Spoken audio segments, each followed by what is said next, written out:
കുറച്ച് വെളിച്ചെണ്ണ ഒഴിക്കുക ആദ്യം. പിന്നെ കടുക് പൊട്ടിക്കുക. കടുകൊന്ന് പൊട്ടി വരുമ്പോൾ കുറച്ച് ഉലുവ. കടുക് പൊട്ടുന്നുണ്ട്, അപ്പോൾ നമുക്ക് കുറച്ച് ചെറിയ മുളകിട്ട് കൊടുക്കാം.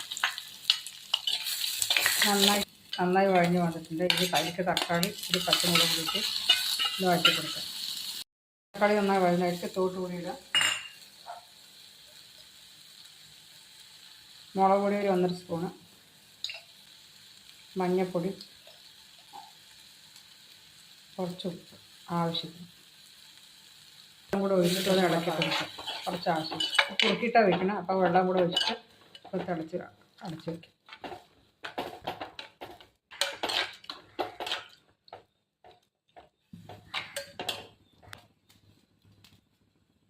തിളക്കിട്ടവർ അടച്ച് വയ്ക്കും.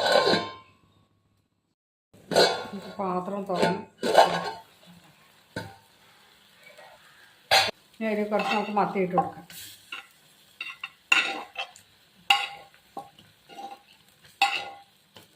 കുറച്ച് മതി നമ്മൾ വറുക്കാൻ വേണ്ടി മാറ്റി വെച്ചിട്ടുണ്ട്.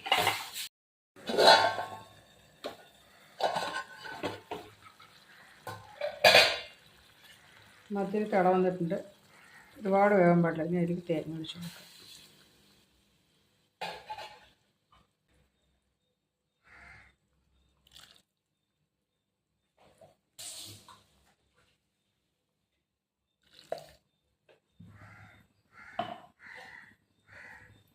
സ്റ്റവ് ഒന്ന് ചൂടുമ്പോൾ തിളച്ച് തുടങ്ങിയിട്ടുണ്ട്. അതിലേക്ക് കരിവേപ്പില നമുക്ക് താഴെ കൊടുക്കാം. കുറച്ച് വെളിച്ചെണ്ണയും കൂടെ തൂവ്.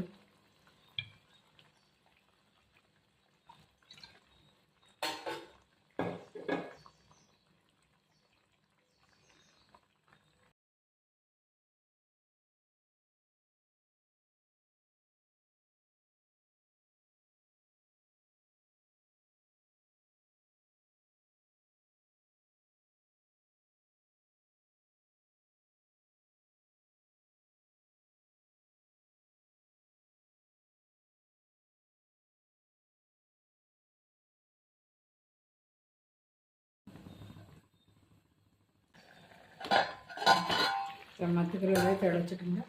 നമുക്ക് കറി മാറ്റി വയ്ക്കാം.